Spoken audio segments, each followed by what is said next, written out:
Hi, I am Fatima. This video is brought to you by Mafio. Follow us on social media. Let's connect and build together. Today we will start our next topic that is about Bayesian power and adaptive clinical trials using clouds and PyMC libraries.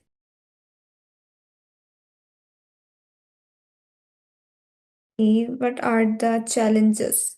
That is the challenges that we are facing due to which we have to use that scenarios to resolve it. So if we will see the traditional clinical trials, so what are the issues inside it? That there are fixed design approach. And what does the fixed design approach means? That is pre-select 500 patients, run complete experiment, analyze result once at end. And what are the critical limitations there? That is slow results, delay patient access, expensive resource intensive trials, patients exposed to inferior treatment, no adaptation to emerging evidence. So due to the delays, due to the lack of resources, we are facing some issues in that domain. So if we will see, traditional statistics provide answers only at the end. Modern trials demand continuous adaptive decision making that respond to accumulating data. So these are the challenges that we are facing in daily life scenarios. Now we will see Bayesian thinking, and what does it means learning from the data. So, what are the steps inside it? First of all, there is an initial belief, and what does it mean? That is prior knowledge about the treatment. That is the initial knowledge. What we have in knowledge, initials at the initial level. Then observe data. And what does the observed data means? That is collect patient responses. After that, update confidence, that is, revise the probability estimates, and at the end, make the decisions. So, these are the steps in Bayesian thinking.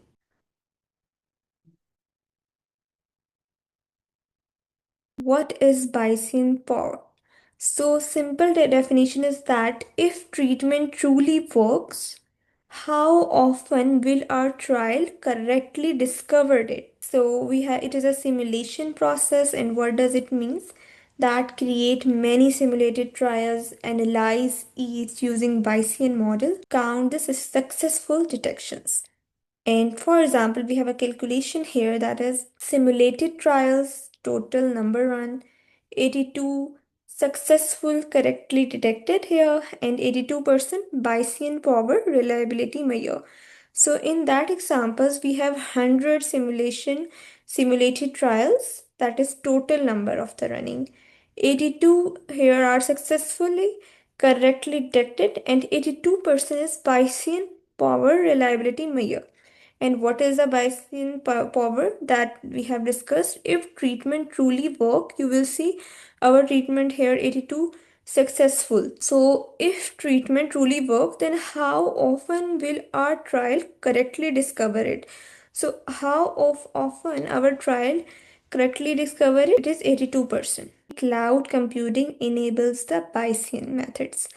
So as their cloud, so what does it mean? It causes fast sampling, that is thousands of iterations in minutes. Reproducible experiment, that is version control analysis, that is reproducible experiments basically.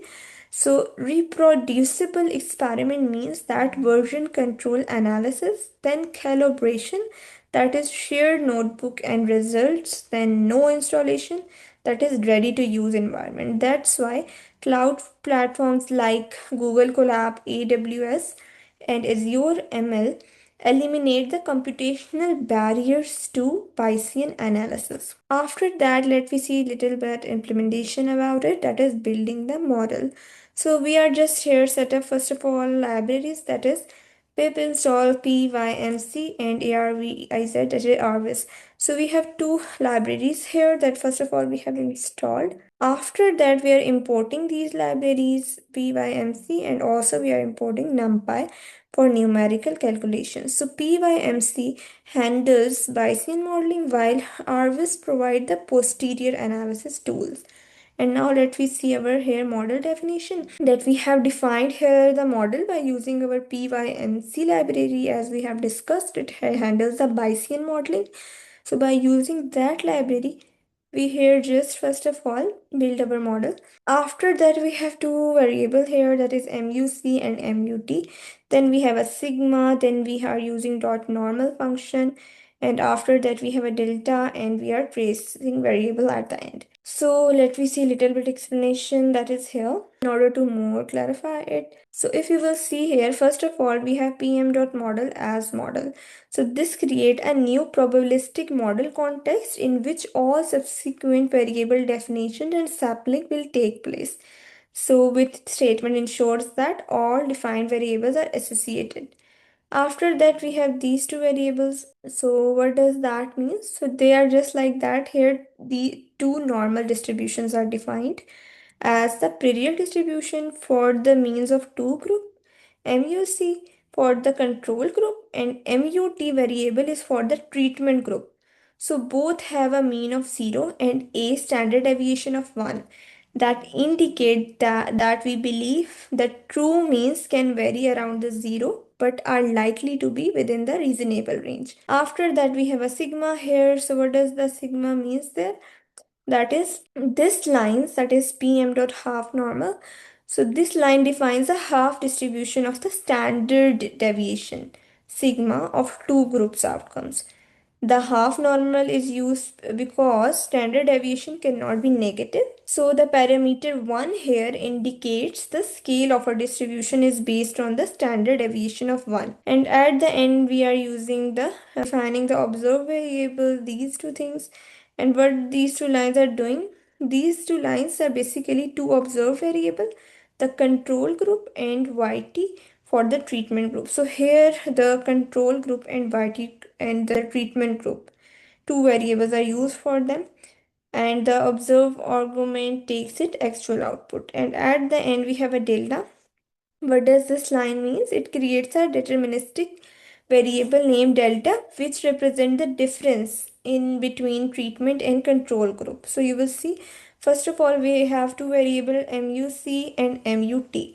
That one is for the control and other one is for the target treatment. Other one is for treatment. So we have two variables. One is for control variable and other is for treatment. And then we have used here sigma and then normal. Here normal function for both of groups, that is control and treatment. And at the end we have a delta and then we have a trace. And at the end, if we will see trace here, so in trace we have pm.sample 2000. So finally this line performs sampling from the posterior distribution of the model using Markov chain Monte Carlo methods. It generates 2000 samples from posterior distribution of all the defined parameter. These are our all defined the parameter. By using these all parameter, this line will generate 2000 samples. So what we have done here, first of all, we are just creating a probabilistic model by first line, that is pm dot model. And after that we have two variables, one is for control and other one is for treatment. Then we have sigma, then we have a normal them, and at the end we have a delta, that is the discrimination, that is the difference between our two variables that we have defined earlier. And then we have a trace, that is basically sampling of all the variables, all the information that we have done there. Now we will see here the posterior interpretation making decisions. So first point here is that to extract the posterior, that is retrieve the treatment effect samples. Then we have to calculate the probability, that is compute treatment pattern, that is a pattern treatment. Then we have interpret the result, that is decision becomes initiative. And at the end we have also a little bit code here, that is trace is equal to posterior delta. We know that that we have studied recently, dot values. And then we have a probability, that is posterior greater than 0, and we are calculating mean of it, and then we are printing. If you want to see little bit explanation of it, so let me see. So basically the first line, that is trace dot posterior, what does it means?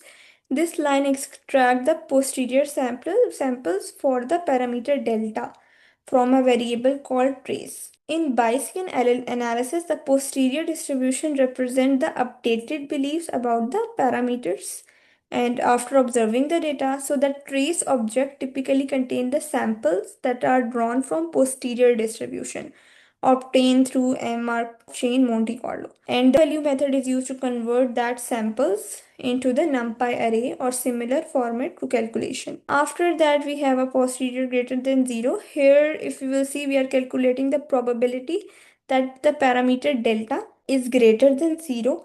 It does by creating a Boolean array with each element true. And at the end, we will see dot mean, that is just calculating the mean of it. And here, if we will see delta greater than 0, this proportion represents the estimated probability that delta is positive. So if you will see greater than 0 means that we have to make the delta positive. And at the end, if you will see, we have just printing them. So for example, we got the output 0.97, that is 97 probability treatment performs better. After that, we will see what does the adopted trial means. That is a big idea. So traditionally, if you will see, fixed sample size determined upfront, and through adopted, what we will got the advantage. First of all, there is a learning, then there are adjustment, then there is continue dynamically. And what are the early stopping rules here? That is stop early success, that is probability greater than 99% treatment works. Stop early failure, that is probability less than 10% treatment works. Continue, that is uncertain evidence, collect more data. So after every, if we will just see, there's a scenario after every 20 patients, update analysis and evaluate probability.